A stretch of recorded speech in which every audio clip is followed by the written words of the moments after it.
আনন্দমার্গ মানে আনন্দের পথে প্রচারের সংস্থা, বললেন আগরতলা আনন্দমার্গ উচ্চতর মাধ্যমিক বিদ্যালয়ের অধ্যক্ষ আচার্য অভয় ব্রহ্মচারী। তীব্র দাবদাহ গরম থেকে মানুষ নিস্তার পেতে বৃহস্পতিবার গাছ লাগান প্রাণ বাঁচান এই স্লোগানকে সামনে রেখে আগরতলা পঞ্চমুখ স্থিত আনন্দমার্গ উচ্চতর মাধ্যমিক বিদ্যালয় এক অনুষ্ঠানের আয়োজন করা হয়।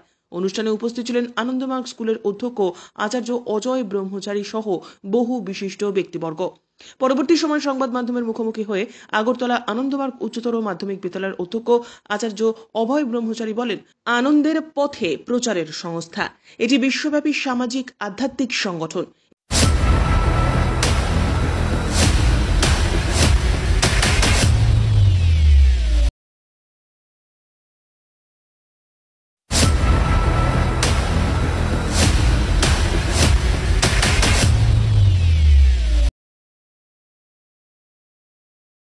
আমি আন্তরিক নমস্কার জানাই। এই আনন্দমার্গের প্রতিষ্ঠাতা আমাদের গুরুদেব শ্রী শ্রী আনন্দমূর্তিজি 1955 সাল থেকে এই আনন্দমার্গের প্রতিষ্ঠাতা উনি করেন। শুধু এই ভারতবর্ষ নয়, আজকে 192টি দেশে এই আনন্দমার্গের কাজ দেশ বিদেশ সব জায়গায় ছড়িয়ে পড়েছে।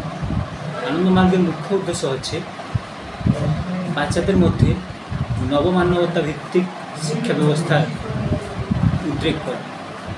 তো এই শিক্ষা ব্যবস্থার মাধ্যমে আমরা বাচ্চাদের মধ্যে এই শিক্ষা দিই যে আমরা শুধু মানুষদেরকে ভালোবাসবো না, তার সাথে সাথে আমাদের চতুর্পার্শ্বে যে সজীব আর নির্জীব পদার্থ সবাইকে ভালোবাসবো।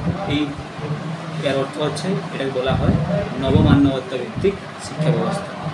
When human being extends its love and care to human being, it is called humanism. But when he extends his love and care, respect to all animate and inanimate objects, it is called neo-humanism. তাই আমরা এই আনন্দমার্গ শিক্ষা ব্যবস্থার মাধ্যমে বাচ্চাদের মধ্যে এই বৃহতের যে ভাবনা এটা ঢুকিয়ে দিই, যাতে তার শারীরিক, মানসিক আর আধ্যাত্মিক কল্যাণ হতে পারে।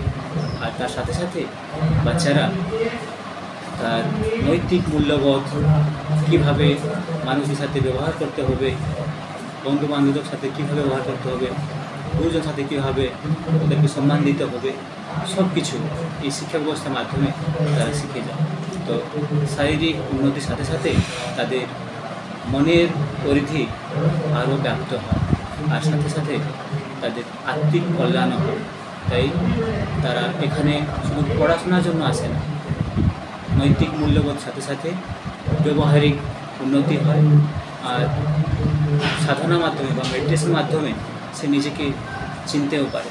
তাই এই প্রাইমারি শিক্ষা ব্যবস্থার মাধ্যমে আমরা বাচ্চাদের এই নবমানবতাবাদী শিক্ষা ব্যবস্থা তাদের মধ্যে ঢুকিয়ে হয়। এটি 1955 সালে শ্রী শ্রী আনন্দমূর্তি কর্তৃক প্রতিষ্ঠিত হয়েছিল। বর্তমানে এই সংগঠনটি বিশ্বের 190টিরও বেশি দেশে সক্রিয় আছে। এর মূল মন্ত্র হল আত্মমোক্ষার্থং জগদ্দিতায়, অর্থাৎ আত্মার মোক্ষ প্রাপ্তি ও জগতের কল্যাণ সাধন করা।